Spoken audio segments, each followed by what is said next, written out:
Bonjour à toutes et à tous. Je suis ravi aujourd'hui d'animer une table ronde sur le thème qui est le suivant: comment accélérer les partenariats entre les startups et les acteurs du monde du logement et plus particulièrement du monde du logement social, car nous nous retrouvons aujourd'hui au congrès HLM qui a lieu à Lyon pour le millésime 2022. Bonjour Anne-Sophie. Bonjour Jean-Michel. Bonjour Yann. Bonjour. Bonjour Marc. Bonjour Jean-Michel. Alors ce que je vais vous demander, c'est de chacun d'entre vous vous présenter, à titre évidemment personnel, mais également la structure que vous représentez, et en quelques minutes de nous expliquer quelle est votre promesse pour les bailleurs HLM, puisqu'on s'adresse aujourd'hui aux bailleurs HLM. Anne-Sophie, c'est à vous. Donc bonjour à tous, Anne-Sophie Thomas, moi je suis la cofondatrice de Gestia Solidaire. Je suis très heureuse d'être avec vous aujourd'hui. On organise cette table ronde pour justement parler de comment innover dans le logement social grâce aux bailleurs sociaux et au partenariat avec les startups à impact, dont Gestia Solidaire fait partie.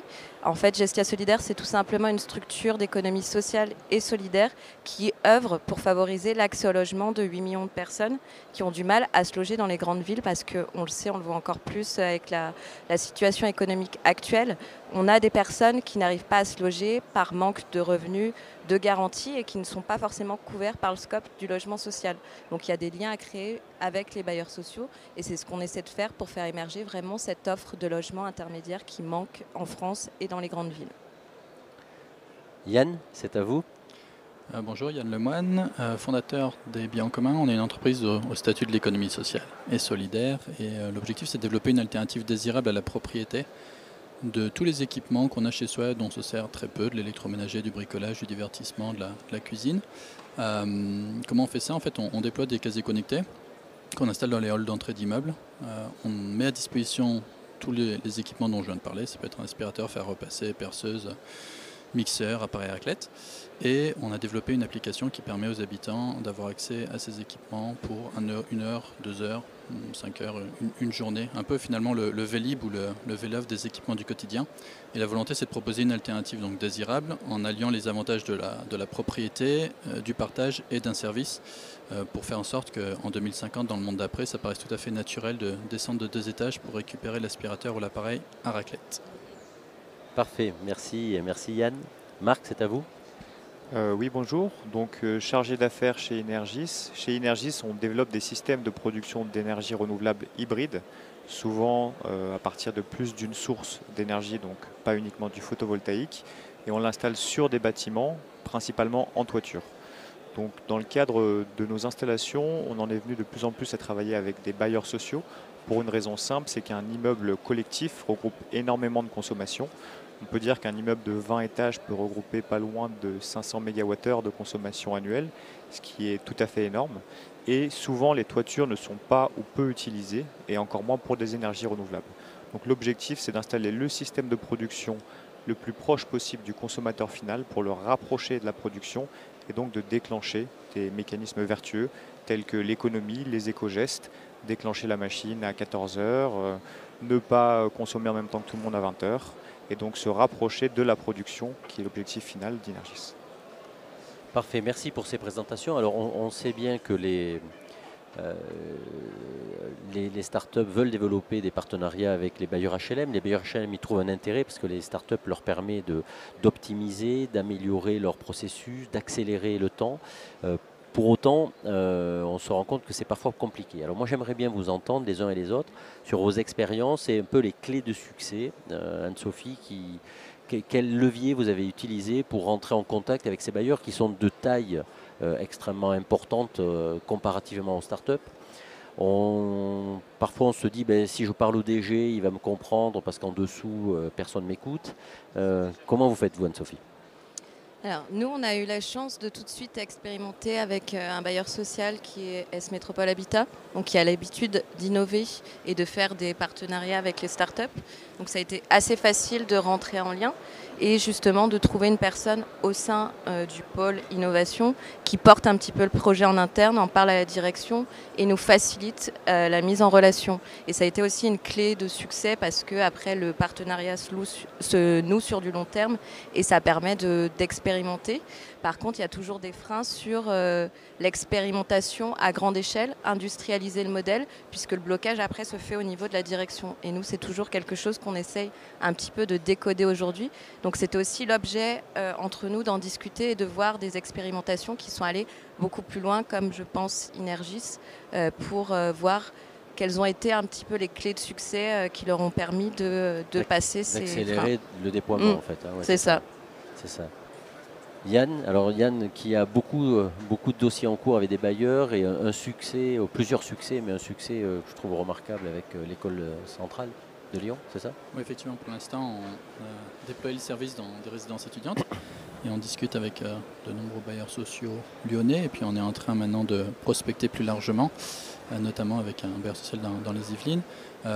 Pour l'instant, on n'a pas encore déployé un pilote chez un bailleur. Bon, il y a plusieurs freins, on pourrait y revenir, mais la question, je pense, du temps de prise de décision est importante. Et puis également la question de, on va dire, l'urgence du problème à laquelle on apporte une solution. Nous, typiquement, naturellement, que pour un bailleur social, à court terme, donner accès à de l'équipement aux habitants est moins urgent que beaucoup d'autres sujets. Donc ce qu'il faut qu'on réussisse à faire, et on y travaille, c'est d'embarquer les bailleurs sur une vision à moyen long terme, l'intérêt dans 10, 15, 20 ans. C'est ta marque maintenant. Alors Marc a eu un beau succès avec une filiale d'Action Logement, si ma fiche est à jour. C'est ça, c'est Immobilière Atlantique Aménagement. Absolument. Alors ça a été quoi les clés du succès, comment une structure comme la vôtre a réussi à décrocher un poids lourd du logement social? Peut-être que la thématique était plus mûre. Les énergies renouvelables, c'est pas nouveau. La nécessité de faire quelque chose contre le réchauffement climatique n'est pas nouvelle non plus. Ça s'accélère même. On va dire que ça s'accélère. Mais les problématiques sont toujours les mêmes, c'est celle du budget. Je pense que Gestia Solidaire et les biens communs peuvent être soumis aux mêmes problématiques. C'est-à-dire qu'un bailleur social, quand il rénove un immeuble, quand il entreprend des travaux, ne peut pas se passer de murs, normalement, ne peut pas se passer de fenêtres, d'isolation, de toiture, mais peut se passer de petits plus ou de gros plus que sont les services et les systèmes que nous proposons chez les startups. Et donc il s'agit dans un premier temps, je pense, d'identifier quelqu'un au sein du bailleur qui est porteur. Souvent, c'est les directeurs innovation. Ça peut être aussi les directeurs de patrimoine. Quoique les directeurs de patrimoine, ils ont beaucoup de travail au quotidien. Les directeurs d'innovation sont plus tournés vers ce genre de projet du coup innovant. Et ensuite, arriver d'abord à le convaincre lui. Donc ça peut être une première approche. L'autre école, c'est plutôt d'aller voir les exécutifs, on pourrait dire, donc les secrétaires généraux, les directeurs de conseil. C'est toujours assez flou chez les bailleurs sociaux qui est celui qui finalement prend les décisions, enfin je trouve en tant que start-up. Et comme les collectivités, est-ce qu'on va voir le technicien responsable des techniciens ou est-ce qu'on va voir l'élu en charge du secteur qu'on essaie de traiter? Il n'y a pas de réponse miracle, je pense qu'il faut essayer les deux, diversifier un peu les portes d'entrée. Et ensuite, c'est aller vers des financements qui existent, mais qui sont assez peu souvent mis en avant. D'accord. Donc c'est intéressant, Marc. Ce que je retiens, c'est que il y a une segmentation nécessaire à faire des personnes morales, déjà, parce qu'on parle de près de 600 acteurs. On parle des acteurs du logement social. Hein. Certains ont du patrimoine, d'autres sont plus dans la promotion de l'accession sociale à la propriété. On voit que les tailles de patrimoine peuvent varier de quelques milliers de logements à plusieurs centaines de milliers de logements, évidemment, pour les plus gros. Le directeur de l'innovation, moi j'adhère absolument à votre approche, hein, c'est-à-dire de repérer les structures qui sont dotées d'un directeur innovation, parce que là c'est effectivement une personne dont la mission est d'aller trouver des nouveaux acteurs et les startups que vous représentez apportent des nouvelles solutions. Et ensuite le sujet va être le sujet du déploiement, c'est-à-dire l'étage au-dessus, c'est-à-dire comment le directeur de l'innovation va convaincre tel ou tel directeur en charge lui du sujet du déploiement que c'est peut-être quelque chose à tester puis après à déployer en grand. Ce que je comprenais aussi dans les propos de Yann, c'est le rapport au temps. Alors c'est effectivement un frein qu'on ressent, ou le rapport au temps de la start-up qui sont souvent des structures en démarrage, donc structures assez fragiles et pas obligatoirement très compatibles avec le rapport au temps que pose le bailleur pour choisir. Vous pouvez nous en dire un peu plus? Oui, Des expériences, on va citer personne, on ne va pas se fâcher. Non, évidemment que non. Non, je vois trois niveaux de rapport au temps, effectivement, là, on va dire, qui sont liés. Enfin, c'est le temps de prise de décision qui est potentiellement inhérente à une structure de grande taille, quelle qu'elle soit, où il y a plusieurs niveaux avant d'avoir le oui, des process, ce qui est encore une fois normal pour une structure de grande taille. Et ensuite, il y a le temps pris par rapport à la solution qu'on apporte. On revient à l'urgence du problème auquel on répond, premièrement, mais aussi la garantie qu'on va apporter au bailleur, qu'on va apporter une solution. Et quand on est innovant, souvent on n'a pas encore le recul nécessaire pour montrer, regardez, ça fonctionne, ça fait 5 ans, ça fait 10 ans, ça fait 15 ans, on a 5 clients, on a 10 clients, on a 20 clients. Il faut trouver le premier bailleur ou les premiers acteurs qui vont faire confiance et qui vont tester. Et là, je pense que la question de la segmentation est importante. Nous, dans un premier temps, on s'est concentré sur Lyon, où il y a de nombreux bailleurs, mais c'est une zone où il y a beaucoup de demandes. Donc, on va dire l'appétence pour des services innovants avec une probabilité de succès qui reste encore à prouver est peut-être moins que dans des endroits où il y a moins de tension et où les bailleurs vont être à la recherche de nouveaux services à proposer pour attirer. Donc voilà, nous on s'est concentré sur Lyon parce que dans un premier temps c'était l'ambition de faire un projet territorial. On est en train d'ouvrir un peu plus largement sur des zones la peut-être moins start-up tendues. Les biens en commun est basée à Lyon.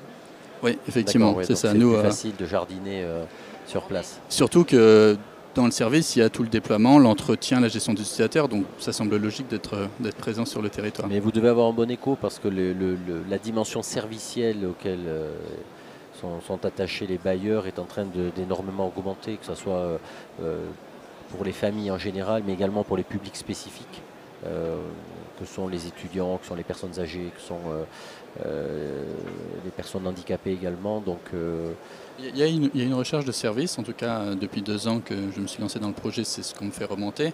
Maintenant, ça c'est la théorie, et ensuite quand il s'agit de se lancer dans une expérimentation, encore une fois, quand on n'est pas sûr du résultat, quel financement on va trouver?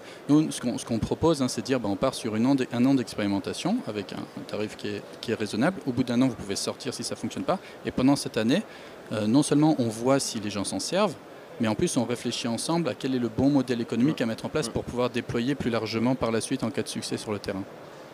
Anne-Sophie? C'est vraiment, je pense que Yann soulève le frein sur le moment où on expérimente. C'est assez facile de rentrer en contact, proposer un nouveau service ou proposer quelque chose, un service qui va bénéficier aux bénéficiaires des bailleurs sociaux. Mais c'est très dur de passer à l'industrialisation du modèle.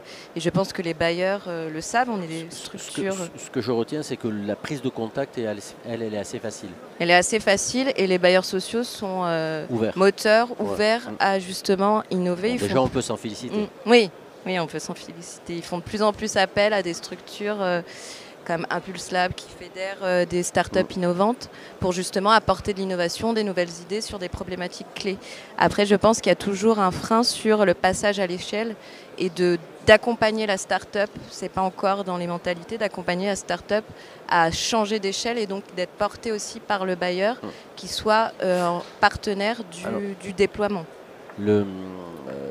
Moi, je vais partager avec vous mes petites expériences parce qu'il ne vous aura pas échappé que j'ai quelques années supplémentaires par rapport à vous.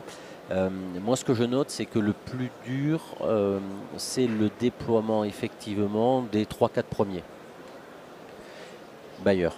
Et une fois que certains ont ouvert et peuvent finalement être des grands témoins pour viraliser l'écosystème, ensuite ça s'accélère énormément. Alors, on ne va pas parler d'autres startups qui ne sont pas là, mais moi j'ai pu observer un certain nombre de startups qui sont passées assez vite de 3-4 premiers clients à 40, 50, 60. D'abord par proximité, je dirais familiale entre guillemets. Vous disiez Immobilière Atlantique Aménagement qui est une filiale de 3F et une filiale d'Action Logement. Alors pour avoir eu la chance de passer dans ce groupe-là, il y a un partage d'expérience entre les différents directeurs, entre les différentes filiales. Donc ça, c'est assez intéressant, mais aussi à l'échelle territoriale.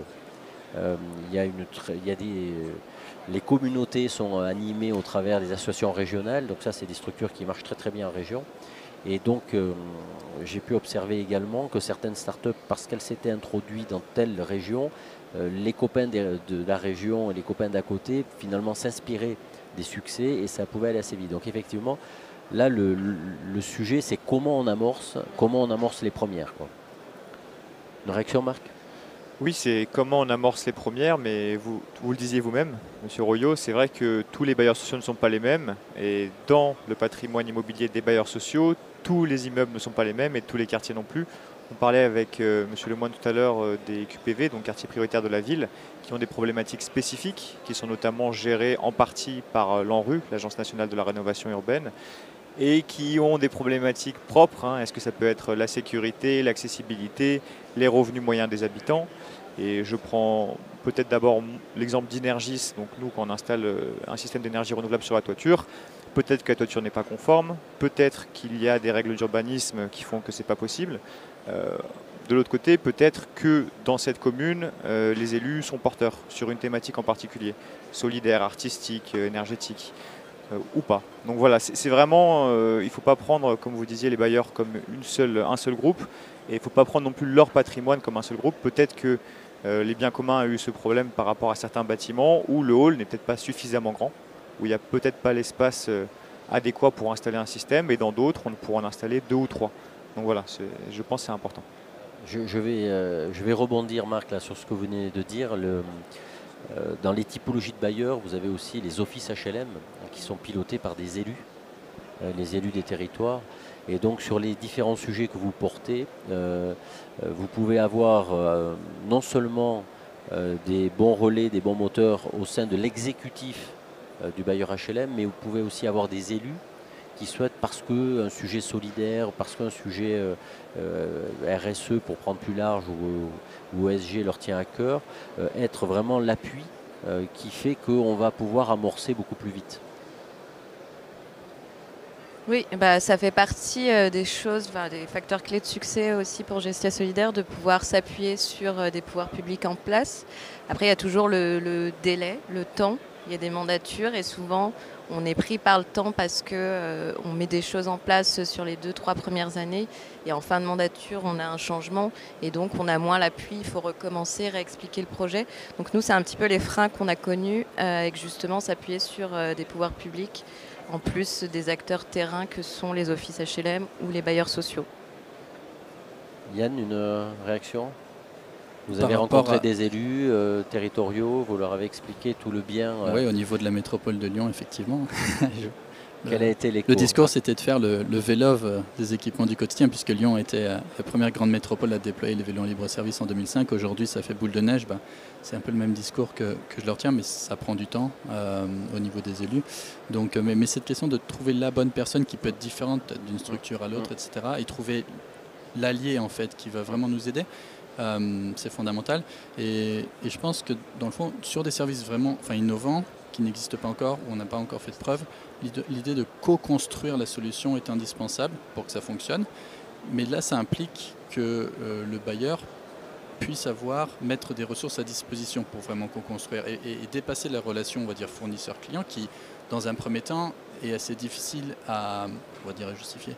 Vu qu'on est encore en train de tester une solution, qu'on veut tester aussi bien l'appétence des utilisateurs que le modèle économique à trouver ensemble, ça ne peut pas juste être nous qui venons avec une solution clé en main. Il faut qu'on soit, il faut discuter, mais ça implique que le bailleur social puisse mettre à disposition du temps, quoi. Et là aussi, je pense que c'est un des freins. En tout cas, ce qui est important, c'est de s'acculturer au monde des bailleurs HLM et le fait que vous participiez, que vous preniez un stand, chacun d'entre vous, et que vous allez multiplier les contacts et les rencontres avec des décideurs, ça va vous aider à mieux appréhender leur ADN, leur code, leur rapport au temps aussi, et peut-être aussi les alerter, en tout cas les titiller, pour qu'ils puissent être dans un espace-temps qui vous corresponde mieux et à la structure financière que vous portez, évidemment. Moi j'avais une question complémentaire à vous poser. Là aujourd'hui vous êtes tous à votre premier ou deuxième congrès HLM? Premier, Yann? Premier. Troisième, Anne-Sophie, elle a beaucoup d'avance. Troisième, et vous? Premier. Premier, bon. Et quelles sont vos attentes sur un congrès comme ça? C'est quoi, vous êtes fixé quel objectif? Qu'est-ce que vous attendez aussi des organisateurs? Profitons-en pour faire passer un message. Allez, Anne-Sophie, on va vous donner d'abord la parole puisque vous avez un peu plus de recul. Ça permettra aux deux autres de travailler la question surprise. Le congrès HLM, c'est toujours la réunion de tous les offices, tous les bailleurs sociaux et l'occasion de voir une partie des cadres décisionnels. Donc je pense que nous, en tout cas, l'attente quand on a créé ce stand avec des animations table ronde, c'est de se dire on est plusieurs acteurs d'un territoire, société start-up innovante. On a la force, en mutualisant, de pouvoir avoir plus d'écho, de faire parler de nous et donc de créer de l'animation autour de justement nos startups qui, à leur échelle, travaillent avec les bailleurs sociaux, les acteurs du logement et réussissent à apporter des solutions d'innovation qui aident tout le monde et c'est gagnant-gagnant dans les deux sens. Donc c'est vraiment ça le congrès HLM. Je pense que c'est un temps de recul aussi sur notre activité et un moyen de donner de la visibilité à nos structures qui sont petites à leur échelle par rapport aux gros offices, aux bailleurs sociaux. En tout cas, vous avez une position, que ce soit le village des startups ou les studios d'enregistrement comme aujourd'hui, une position centrale à côté des très grands acteurs. Et ça. donc, les bailleurs ne peuvent pas vous louper. C'est ça. L'idée, c'est de montrer qu'on est là aussi et qu'on peut être des alliés pour eux à notre échelle. Et puis, on peut mutualiser aussi entre nous pour créer des synergies pour travailler avec des bailleurs sociaux plus facilement. Parce que aussi, ce qui leur fait peur, et c'est compréhensible, on l'a évoqué un petit peu, c'est qu'on soit des structures assez jeunes, avec moins de recul et peut-être une latitude, en tout cas en termes de ressources humaines et financières, moins forte quand on doit déployer à grande échelle. Parce que ce qui les intéresse, c'est d'expérimenter à petite échelle, mais après peut-être déployer sur tout un territoire ou plusieurs. Et on a peut-être moins de facilité à le faire étant des petites structures. Donc si on arrive à mutualiser aussi entre nous, on peut avoir plus de chances d'aller plus vite et de progresser. Donc les startups vont chasser en meute et offrir des ça. services en commun. C'est un peu l'idée de la protection. Ça va faire bon relais pour les biens en commun. Yann, par rapport au congrès. Ouais, merci Anne-Sophie d'avoir parlé de l'intérêt général.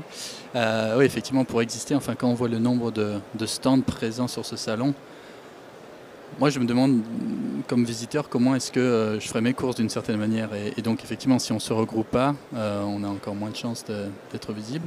Déjà que c'est un beau challenge.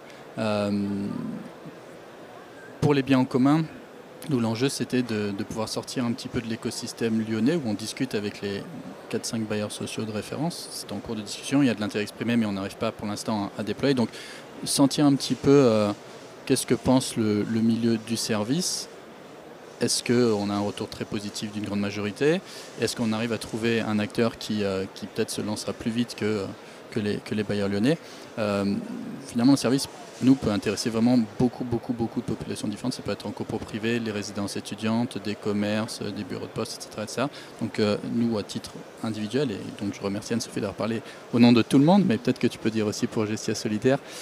Pour les biens en commun, c'est vraiment là un peu sentir le vent, et est-ce que ça vaut le coup qu'on concentre des efforts sur les bailleurs sociaux aujourd'hui, ou est-ce qu'on se dit c'est peut-être pas la cible prioritaire, peut-être qu'on y va dans 5 ans quand on a des preuves de concept sur d'autres types de populations. C'est voilà la raison de notre présence. Donc c'est un test en grandeur réelle. Voilà, c'est rencontrer, mieux comprendre les enjeux et voir un petit peu qu'est-ce qu'on pense de notre solution auprès des bailleurs sociaux, mais lyonnais et nationaux, quoi.